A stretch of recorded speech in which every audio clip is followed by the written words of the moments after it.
अस्सलाम वालेकुम वरहमतुल्लाहि वबरकातुहू। इत्तेहाद न्यूज़ में आप सभी का खैर मकदम है। आज एक बार फिर ईरान इसराइल जंग की तरफ बढ़ते हैं, पर आज बात करते हैं कि भारत का इस जंग में क्या किरदार रहा। अब ऑपरेशन सिंधु के नाम से ईरान में फंसे भारतीयों को बुलाया तो जा रहा है, पर भारत और ईरान की उस दोस्ती को कहीं भारत की मोदी हुकूमत फरामोश करती नजर आ रही है। आप कुछ तस्वीरें देख सकते हैं कि खामखाई भारत में कुछ अंधभक्त इसराइल की जय जयकार में लगे हुए हैं। आपने पिछले वीडियो में यह भी देखा होगा कि भारत के कुछ भक्त मंडली इसराइल की जीत के लिए हवन या पूजा करते हुए देखे जा रहे हैं। भारत की विदेश नीति एक तरह से पूरी तरह नाकाम है। आखिर विदेश मंत्री एस जयशंकर किस तरह के मंसूबे बनाते रहते हैं मालूम नहीं, लेकिन दुनिया का कोई भी मुल्क भारत के साथ आखिर क्यों खड़ा नहीं रहना चाहता, पर विश्व गुरु बनने का डंका मुस्तकिल बजाया जाता रहा है। गाजा में लाखों बेगुनाहों को मौत के घाट उतारने वाले इसराइल की मजम्मत की बजाय इनकी हिमायत करते भाजपा, आरएसएस या हिंदुत्ववादियों को देखा जाता है। बच्चों की मौत पर इन अंधभक्तों को हंसी आती रहती है। अब इन तमाम की वजह समझने के लिए बहुत ज्यादा इल्म की जरूरत नहीं है, बल्कि दिमाग में जब गोबर भर जाता है तो इस तरह की हरकतें भी उमूमन अंजाम दी जाती है। बहरहाल आज का मौजू भारत की विदेश नीति किस तरह नाकाम है और ईरान के एहसान को कैसे भारत फरामोश कर रहा है, इस पर करते हैं। बात को आगे बढ़ाने से पहले हमारे नए न्यूज चैनल इत्तेहाद न्यूज ऑफिशियल को अब तक जिन्होंने सब्सक्राइब नहीं किया हुआ है जल्द सब्सक्राइब करें, लाइक शेयर और कमेंट भी करें। खैर मौजू की तरफ बढ़ते हैं। भारत और ईरान के ताल्लुकात पर बात करते हैं। भारत की तहजीब और ईरान की तहजीब काफी पुरानी है।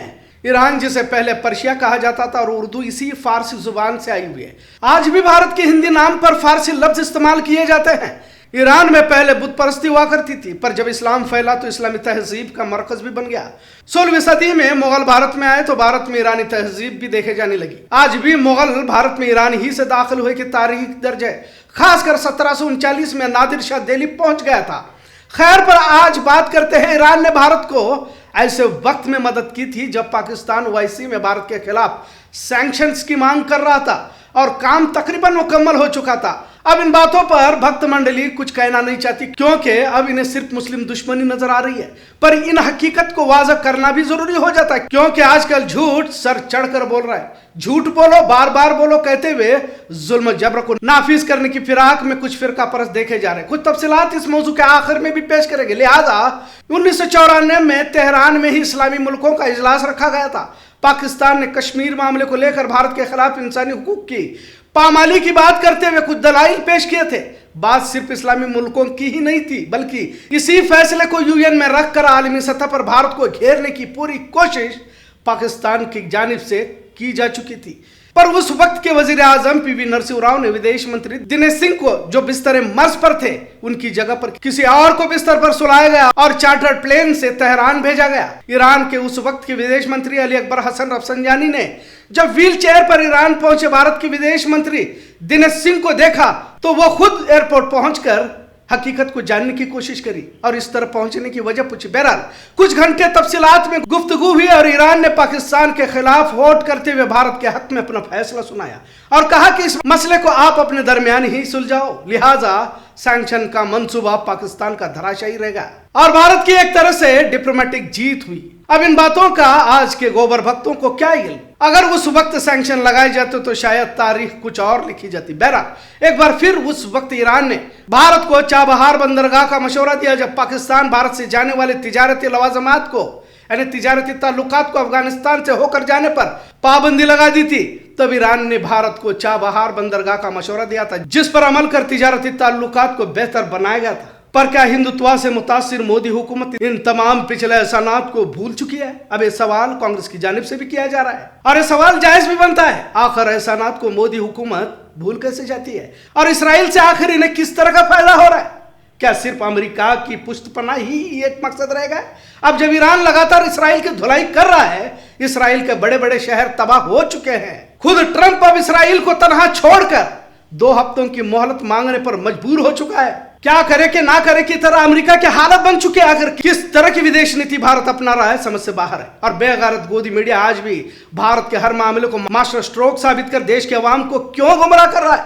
साबिक वजीर आजम नरसिंह राव की पॉलिसी को ही कॉपी पेस्ट कर मोदी हुकूमत ने एक डेलीगेशन को विदेश दौरे पर तो भेजा, पर सिवाय नौटंकी और फजीहत के हाथ कुछ नहीं आ रहा। उधर पाकिस्तान के मुनीर लतीफ घंटों तक ट्रंप के साथ मशवरा कर रहे हैं। दिमाग में भरे गोबर को बाजू में रखकर कुछ देश हित में भी सोचने की जरूरत है। पाकिस्तान के हाथ में तो फिलहाल लड्डू नजर आ रहे हैं और भारत आलमी सतह पर तन्हा होता जा रहा है। गाजा में लाखों बेगुनाहों को मौत के घाट उतारा जा रहा था तो मोदी हुकूमत ने 2 लफ्ज तक क्यों नहीं बोले? अगर इसराइल हार जाता है तो भारत की क्या मनसूबाबंदी होगी?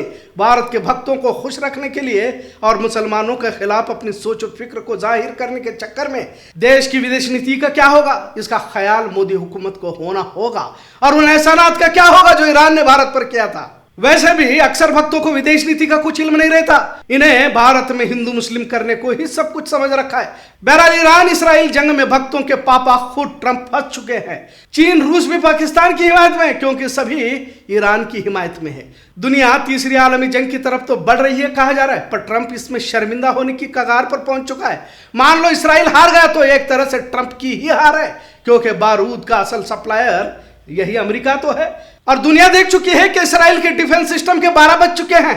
आज इस मौजू के पीछे का मकसद यही है कि आलमी सतह की सियासत भारत के हिंदू मुस्लिम की तरह नहीं चलती, बल्कि इसे दूरअंदेशी के साथ बहुत ही डिप्लोमेटिक तरीके से सुलझाना पड़ता है। सिर्फ किसी चुनाव के मद्देनजर नफरती बयानात भारत के अंदरूनी सियासत में तो फायदेमंद साबित हो सकते हैं, पर आलमी सतह पर शर्मिंदगी का बाज भी बन सकते हैं, जैसा फिलहाल भारत की हालत बनती जा रही है। ईरान कोई गाजा, लेबनान, जॉर्डन नहीं है, बल्कि इसकी अपनी एक फौज है जो तमाम असलहा, बारूद और जदीद टेक्नोलॉजी से लैस है।